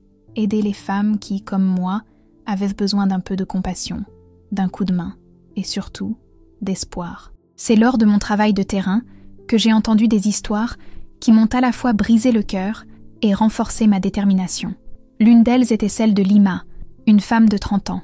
Elle m'a raconté, la voix brisée, comment elle avait été forcée de regarder son mari mourir sous ses yeux avant d'être violée par plusieurs soldats. « Je ne suis plus humaine », a-t-elle murmuré, les mots lourds de douleur. « Je ne suis plus que chair brisée. » Fatima, un peu plus âgée que moi, s'est enfuie de chez elle lorsque sa famille a tenté de la marier à un homme de 60 ans, déjà marié à 3 femmes. « Je préfère mourir que d'être la propriété d'un autre », disait-elle, le regard brûlant d'une détermination farouche. Chaque histoire que j'entendais me rappelait les paroles de Jésus au puits. Je savais que ces femmes étaient celles que j'étais appelée à servir. Mais en même temps, je ressentais une frustration grandissante. Même si j'étais proche d'eux, je n'arrivais pas à être totalement honnête, à établir un lien total avec eux. Je maintenais mon identité masculine, alors que je savais que je pouvais être plus efficace en tant que femme. Comment pouvais-je vraiment comprendre leur douleur si je portais encore l'apparence de Mahmoud ? Un jour, alors que j'étais en train de traduire pour une séance de thérapie de groupe, une femme m'a regardé dans les yeux et m'a soudainement dit « Il y a quelque chose de différent chez toi, Mahmoud. » Mon cœur se serra. Elle me regardait avec une intensité inhabituelle. « Tu comprends notre douleur comme les autres hommes. C'est comme si tu avais vu souffrir les femmes que tu aimes. » Mon cœur s'emballa. Elle voyait clair à travers le déguisement. J'essayais de garder mon sang-froid et hochai la tête, bouche bée. Mais lorsqu'elle poursuivit, ses paroles me touchèrent profondément. « Tu as perdu ta mère, ta sœur, n'est-ce pas ?» dit-elle. Seul quelqu'un qui a vu souffrir les femmes qu'il aime peut avoir une telle compassion dans son regard. À cet instant, quelque chose en moi s'est brisé. Comment pouvais-je continuer à me déguiser ainsi ? Je savais que, pour accomplir la mission que Dieu m'avait confiée, je ne pouvais plus cacher qui j'étais vraiment. La honte et la douleur que je ressentais à l'idée d'être dans un corps qui n'était pas le mien, mais qui, en même temps, m'aidait à survivre, ont commencé à peser davantage. Ce soir-là, après une autre journée de prière, je me suis agenouillée sous ma tente et j'ai imploré Dieu de me guider. « Seigneur », ai-je murmuré dans l'obscurité, « tu m'as montré un avenir où j'aiderai ces femmes, mais comment puis-je révéler ma véritable identité sans compromettre tout ce que j'ai accompli jusqu'à présent ? Comment puis-je être authentique sans détruire ma sécurité ? » Puis, de manière inattendue, la réponse est venue par Grace. Au cours de notre collaboration, elle avait commencé à remarquer quelque chose de particulier chez moi. Une compassion unique pour ces femmes, une sensibilité hors du commun. Grace, chrétienne convaincue, avait compris à quel point je tenais à elle et m'avait fait une suggestion. « J'ai suivi ton travail, Mahmoud, » dit-elle doucement. « Tu as un don particulier pour t'intégrer à ces femmes. As-tu déjà envisagé de te spécialiser en thérapie des traumatismes ?» Je la regardais avec surprise. « J'adorerais, mais ma situation juridique est compliquée. Je ne sais pas si je peux... » Elle m'a interrompu avec un sourire, sachant qu'il y avait plus que ça. Et puis, la vérité que j'avais tant peur de révéler a commencé à prendre forme. Après des semaines de prière et de réflexion, j'ai su que j'avais besoin de quelqu'un en qui avoir confiance.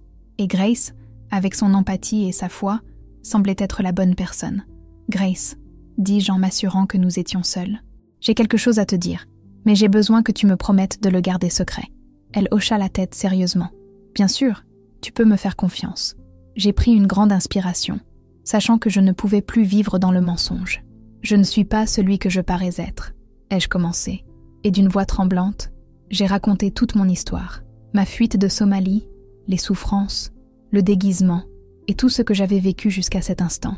Elle m'écoutait en silence, absorbant chaque mot.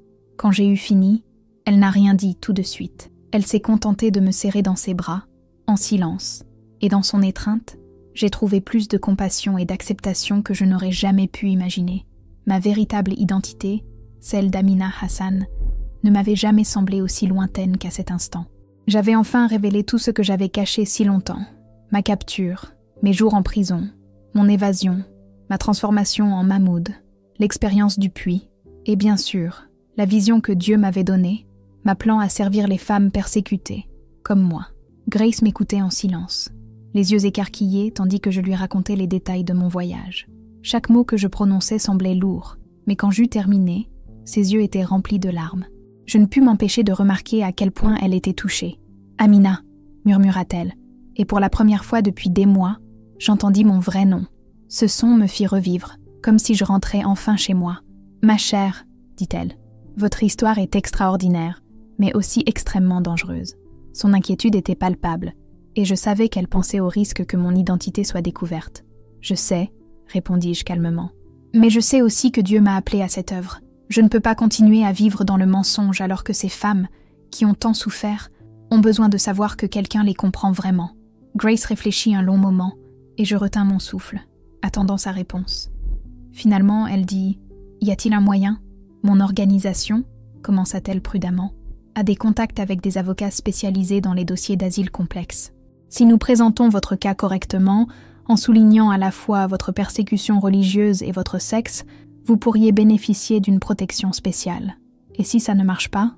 Demandai-je, le cœur serré par la peur de l'inconnu. Elle m'a regardé d'un air calme et confiant. Alors nous continuerons à chercher d'autres options. Mais, Amina, si tu crois vraiment que Dieu t'a appelé à cette œuvre, nous devons avoir confiance qu'il ouvrira les portes nécessaires. Ces paroles ont résonné en moi, et je me suis immédiatement souvenu des paroles de Jésus au puits. Je ferai un chemin là où il n'y en a pas. Et à cet instant, j'ai su que c'était le chemin que je devais suivre. Cette nuit-là, après mûre réflexion et prière, j'ai pris une décision qui allait changer ma vie à jamais. J'ai écrit une lettre aux autorités chargées des réfugiés, révélant ma véritable identité et demandant que mon dossier soit réexaminé afin que je puisse bénéficier des protections spéciales accordées aux femmes persécutées. La peur d'être découverte m'a consumée et, l'espace d'un instant, j'ai envisagé le risque d'être expulsée vers la Somalie, où l'exécution m'attendait, mais je me suis souvenu des paroles de Jésus. « N'aie pas peur, car je suis avec toi. » 2 semaines plus tard, la réponse est arrivée. Mon dossier avait été confié à un avocat spécialisé dans les persécutions religieuses et sexistes. Grace m'a accompagnée à la réunion, où, pour la première fois depuis près d'1 an, je me suis présentée comme Amina Hassan et non comme Mahmoud. « Votre histoire est remarquable », a déclaré l'avocat après avoir examiné ma déclaration. Les cas de femmes ayant subi des persécutions religieuses et réussi à s'échapper des camps de concentration sont extrêmement rares, et celui-ci est documenté et attesté. Je pense que nous avons d'excellentes chances d'obtenir non seulement l'asile, mais aussi la résidence permanente. Pour la première fois depuis ma capture, j'ai ressenti une légèreté que je n'avais pas ressentie depuis des mois. Non seulement ma sécurité était assurée, mais je sentais enfin que je pouvais accomplir la mission que Dieu m'avait confiée. Alors que nous quittions le bureau de l'avocat, Grace me prit tendrement la main. « Amina, » dit-elle d'une voix douce, « es-tu prête à commencer le vrai travail ? » « Que veux-tu dire ?» demandai-je, la curiosité prenant le dessus. Elle sourit et expliqua. « Mon organisation souhaite vous offrir un poste officiel de conseillère en traumatologie pour les femmes réfugiées et maliennes. » Je suis restée sans voix un instant. L'opportunité semblait surréaliste. Mais en même temps, tout cela prenait tout son sens. « Le salaire n'est pas élevé, » a poursuivi Grace, « mais il comprend une formation professionnelle, un logement à Nairobi et, plus important encore, la possibilité d'aider des centaines de femmes, des femmes comme vous. » Ces paroles faisaient écho aux visions que Jésus m'avait montrées au puits. Une vision où je me voyais aider d'autres femmes, apporter soutien, réconfort et conseil à celles qui, comme moi, avaient tout perdu. J'étais appelée à cela. J'ai senti des larmes couler sur mon visage. Ce n'était plus de la peur que je ressentais, mais une immense gratitude. C'était la confirmation que Dieu guidait chaque étape de mon cheminement. « Oui », murmurai-je, la voix chargée d'émotion. « Oui, je suis prête. » Et à ce moment-là, j'ai su que mon voyage ne faisait que commencer. J'avais attendu ce moment toute ma vie. Le 15 octobre 2019, exactement 7 mois après ma capture à Mogadiscio, je montais dans un bus à destination de Nairobi. Je n'emportais qu'une petite valise contenant tout ce que je possédais, mais le plus lourd et le plus important était mon cœur rempli d'impatience. Pour la première fois, je voyageais, comme moi, Amina Hassan, sans se cacher, sans se déguiser, sans peur. Grace m'accompagnait ce jour-là, assise à mes côtés, tandis que le paysage kényan se déployait devant la fenêtre du bus. Elle remarqua que mes mains tremblaient légèrement et, avec un sourire tendre, me demanda « Tu es nerveux ?» J'inspirais profondément, regardant par la fenêtre les vastes plaines et les petits villages. Souriant, je répondis sincèrement « C'est comme si toute ma vie avait été consacrée à cette préparation. » Nairobi m'a immédiatement impressionnée. La ville était vibrante, pleine de vie et d'énergie. Quelque chose en moi a commencé à vibrer de cette énergie nouvelle, avec le sentiment d'être enfin là où je devais être. Mon nouveau chez-moi était simple, un modeste appartement à Eastleigh, le quartier que les habitants appelaient affectueusement « Petit Mogadiscio ». Il comprenait une chambre, une cuisine bien équipée et, le plus important pour moi à l'époque, un petit salon où je pouvais recevoir les femmes qui venaient de me demander aide et conseils. Le premier soir, je me suis agenouillée sur le sol froid de l'appartement et j'ai passé des heures à prier. « Seigneur », murmurai-je d'une voix pleine de gratitude, « merci de m'avoir amenée ici. Que ce lieu soit un refuge pour les cœurs brisés. » Le travail officiel a commencé 1 semaine plus tard, lorsque j'ai rejoint Women's Hope International. Ma superviseure, le docteur Sarah Mwangi, était psychologue clinicienne et avait 20 ans d'expérience auprès de réfugiés traumatisés. Le premier jour, elle m'a regardé droit dans les yeux et m'a dit « Amina, votre histoire vous confère une crédibilité unique auprès de nos clients. Mais n'oubliez pas que votre expérience personnelle doit être complétée par une solide formation professionnelle. » Pendant les 3 premiers mois, j'ai suivi une formation intensive. J'ai étudié les techniques de thérapie post-traumatique, découvert les ressources disponibles pour les réfugiés et surtout, assimilé les récits et les leçons que les femmes elles-mêmes étaient disposées à partager. Mais l'apprentissage le plus précieux, sans aucun doute, est venu de mes interactions directes avec les femmes. La première à venir me voir fut Sarah, une femme de 25 ans arrivée à Nairobi avec ses 2 enfants après avoir fui un mariage violent. Lors de notre première séance, elle m'a regardée, les yeux profondément creusés par l'épuisement, et m'a dit, la voix tremblante, « Je n'arrive pas à dormir.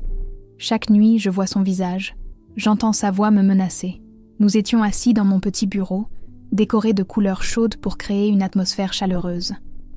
Au mur était accroché un verset d'Isaïe 6:3. « Donnez-leur la parure au lieu de la cendre, l'huile de la joie au lieu du deuil. » « Ah Sarah, commençai-je doucement, ce que tu ressens est tout à fait normal après tout ce que tu as traversé, mais je veux que tu saches quelque chose de très important. » Elle me regarda avec un mélange de curiosité et de douleur, et je poursuivis. « Tu as survécu, tu t'es échappé, tu as protégé tes enfants.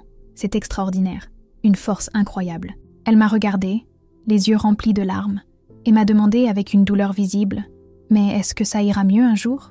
J'ai souri, essayant de transmettre le calme que je cherchais à trouver. « Ça ira mieux, lui ai-je promis. Mais souviens-toi, guérir ne signifie pas redevenir celle que tu étais avant.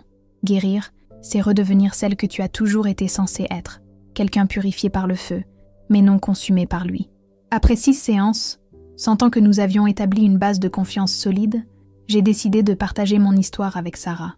J'ai vu son expression changer, passant du désespoir à l'admiration discrète, puis, lentement, à une lueur d'espoir. « Tu étais vraiment en prison ?» demanda-t-elle, les yeux pleins d'incrédulité. « Je l'étais, » répondis-je avec un doux sourire. « Et tu t'es échappé déguisé en homme ?» Elle parut étonnée. « Oui, » ai-je confirmé. « Et si j'ai pu survivre à ça, tu le peux aussi. Plus que survivre, tu peux t'épanouir. » À ce moment-là, j'ai compris que j'accomplissais enfin la mission que Dieu m'avait confiée. La vision qu'il m'avait révélée au puits se réalisait sous mes yeux, non pas de façon grandiose ou spectaculaire, mais par de petits gestes de compassion et de soutien qui pouvaient transformer des vies. J'étais là, véritablement présente, comme Amina, aidant les femmes à se relever, une histoire à la fois. Le deuxième cas qui m'a profondément marqué est celui de Zainab, une jeune femme dont le corps était marqué de profondes cicatrices. Elle avait été sauvagement brûlée par sa propre famille après avoir découvert sa conversion au christianisme. Lors de notre première séance, elle m'a montré ses mains et ses bras, couverts de marques qui semblaient témoigner d'une douleur insupportable. « Regarde ce qu'ils m'ont fait », dit-elle d'une voix basse, mais remplie d'une force que je ne pouvais ignorer. « Comment puis-je vivre ainsi ? Qui m'aimera ?» demanda-t-elle, le désespoir dans ses mots me transperçant le cœur. Ce soir-là, en rentrant chez moi, j'ai réfléchi à la manière dont je pourrais l'aider à voir au-delà de sa douleur. J'ai travaillé avec Zainab pendant près d'1 an, l'aidant à surmonter son traumatisme, à reconstruire son estime de soi et à comprendre que ce qui lui était arrivé ne définissait pas qui elle était. J'ai contacté des chirurgiens qui proposaient leurs services bénévolement, mais mon plus grand travail a été d'aider Zainab à voir ses cicatrices, non pas comme des signes de rejet, mais comme des signes de résistance, de survie. « Zainab », lui ai-je dit un jour lors d'une séance, en regardant ses mains trembler lorsqu'elle touchait ses cicatrices. Chacune de ces marques témoigne que l'amour de Dieu pour toi est plus fort que la haine de ceux qui ont tenté de te détruire. Tu es belle, non pas malgré ces cicatrices, mais en partie grâce à elles. Le chemin fut long, mais 1 an plus tard, Zainab obtint son diplôme. Lors de la cérémonie de remise des diplômes, elle portait un chemisier à manches courtes, affichant fièrement ses cicatrices, comme pour dire au monde entier « Cela ne me définit pas, je suis bien plus que ça. » Ces marques, dit-elle en se touchant doucement les bras, je pensais qu'elles étaient la preuve que j'étais rejetée. Maintenant, je sais qu'elles sont le signe que j'ai été choisie par Dieu pour quelque chose de spécial. 6 mois après mon arrivée à Nairobi, j'ai reçu une invitation inattendue à un rendez-vous avec le docteur Mwangi, mon superviseur. Il m'a regardée avec un sourire sincère et m'a dit « Amina, les résultats que vous avez obtenus sont extraordinaires. Les femmes que vous avez suivies ont des taux de guérison nettement supérieurs à la moyenne. Quel est votre secret, selon vous ?» Je le regardais, ressentant le poids de mon propre parcours et de celui des femmes que j'aidais. « Je pense que c'est parce que je ne les traite pas comme des expertes qui ont toutes les réponses, » répondis-je calmement. « Je viens comme une sœur, » ai-je poursuivi. Quelqu'un qui a traversé des épreuves similaires, quelqu'un qui a trouvé la vie de l'autre côté. Et c'est ce que je veux qu'ils voient. Il y a une vie après la douleur. Il y a de l'espoir après la souffrance. Le docteur Mwangi semblait satisfait de la réponse. « C'est exactement pour ça, » dit-il d'un air perspicace. « Nous souhaitons élargir votre rôle. Seriez-vous prête à développer un programme spécifique pour les femmes réfugiées somaliennes, victimes de persécutions religieuses ?» C'est ainsi que le programme des Sœurs de l'Espérance, ce programme est sans aucun doute devenu le travail le plus enrichissant de ma vie. Il combine conseils individuels, thérapie de groupe, formation professionnelle et soutien juridique pour les femmes confrontées à des difficultés particulières, notamment le traumatisme de la persécution religieuse. À l'approche de mon 2e anniversaire à Nairobi, mon travail a commencé à être reconnu. J'ai commencé à recevoir des invitations à prendre la parole lors de conférences internationales. Une voix que je n'aurais jamais imaginée lorsque je me cachais en prison, craignant pour ma vie. C'était exactement comme Jésus me l'avait montré dans les visions au puits, ma voix atteindrait des endroits où les autres ne pourraient pas. La première fois que j'ai pris la parole devant un public international, c'était lors d'une conférence des Nations Unies à Genève. Debout à la tribune, regardant les délégués de dizaines de pays, je me suis souvenu de la jeune femme effrayée qui avait été arrachée à son foyer 3 ans plus tôt. Ma voix était ferme et claire. Je m'appelle Amina Hassan. Je suis ici pour parler au nom des femmes sans voix, pour raconter l'histoire de celles qui ont été réduites au silence. J'ai partagé mon histoire, mais surtout celle des femmes rencontrées en chemin. J'ai évoqué le besoin urgent de refuge pour les femmes réfugiées, l'importance des services de santé mentale spécialisés et les difficultés particulières rencontrées par les femmes fuyant les persécutions religieuses. À cet instant, en regardant les délégués, j'ai eu le sentiment d'accomplir la mission que Dieu m'avait confiée. Ce n'était pas seulement mon histoire qui était entendue, mais celle de toutes les femmes qui avaient souffert dans l'ombre, qui continuaient à faire face à la peur, à la douleur et à l'invisibilité. Dans chaque mot, chaque phrase, se reflétait la vie de nombreuses personnes que j'avais touchées, et aussi celle de celles qui restaient à atteindre. Le cœur rempli de gratitude et de détermination, je savais que ce n'était que le début d'un travail sans fin. À la fin de ma présentation, des applaudissements ont résonné dans toute la salle. L'ovation debout était chaleureuse, mais ce qui m'a vraiment touchée, c'est l'expression des femmes qui se sont approchées de moi par la suite. Elles avaient les larmes aux yeux, certaines essayant même de cacher leur émotion, mais leurs mots sont restés gravés dans ma mémoire. Vous avez parlé pour moi, pour nous tous. Ce soir-là, de retour dans ma chambre d'hôtel à Genève, j'étais assis près de la fenêtre, contemplant les imposantes montagnes suisses qui s'étendaient devant moi, si loin de ma patrie, et pourtant si proche par l'esprit. C'est là que tout a commencé à prendre sens, que ce difficile voyage a semblé enfin trouver un but clair. « Seigneur », murmurai-je, les yeux fermés et le cœur reconnaissant, quand tu m'as trouvé dans ce trou, tu m'as promis que mon histoire toucherait des vies. Merci d'avoir tenu cette promesse. Assis là, pieds nus sur le sol froid, les mains posées sur la Bible que j'avais chérie pendant toutes ces années de souffrance, un sentiment de paix m'a envahi. Je savais que malgré tout ce que j'avais vécu, la douleur, la perte, la peur, j'étais exactement là où je devais être. Et ce moment, là-bas à Genève, était le reflet d'une vie transformée, une vie qui touchait désormais des milliers d'autres personnes, partageant lumière et espoir. Aujourd'hui, tandis que je vous raconte cela, depuis mon bureau à Nairobi, j'aperçois au loin les monts Gong, leurs douces et mystérieuses silhouettes à l'horizon. Mon bureau, où tant d'histoires de souffrance ont été partagées, mais aussi de dépassement, où les voix des femmes que j'ai rencontrées résonnent à chaque coin de rue. Sur mon bureau se trouvent les photos de plus de 200 femmes qui ont suivi notre programme ces 5 dernières années. Chaque visage, une histoire de souffrance transformée en force, un récit de résilience, de courage et de renouveau. Et ma Bible de poche, celle que je croyais détruite au camp de concentration, m'a été rendue par un ancien gardien. Il s'est converti au christianisme après avoir entendu mon histoire et a senti que cela faisait partie de sa propre rédemption. Les pages de la Bible sont tachées et usées, mais les mots qu'elle contient restent aussi puissants que jamais. Chaque matin, avant de commencer à travailler, je lis le verset qui m'a soutenu dans mes jours les plus sombres. Même si je marche dans la vallée de l'ombre de la mort, je ne craindrai aucun mal, car tu es avec moi. Salmo 23:4. C'est une promesse qui s'est tenue tout au long de ma vie et qui continue de se dérouler d'une manière que je n'aurais jamais pu imaginer. La nuit, avant de dormir, je murmure la même prière que j'ai faite au puits, quand l'obscurité semblait absolue, quand tout ce que j'avais était ma foi. Utilise-moi, Seigneur, pour apporter ta lumière là où d'autres ont besoin de voir ton amour. Ainsi, en revisitant les histoires de toutes les femmes qui ont franchi nos portes, celles qui ont trouvé refuge et celles qui sont encore sur le chemin de la guérison, je sais que c'est là ma mission, ma vérité.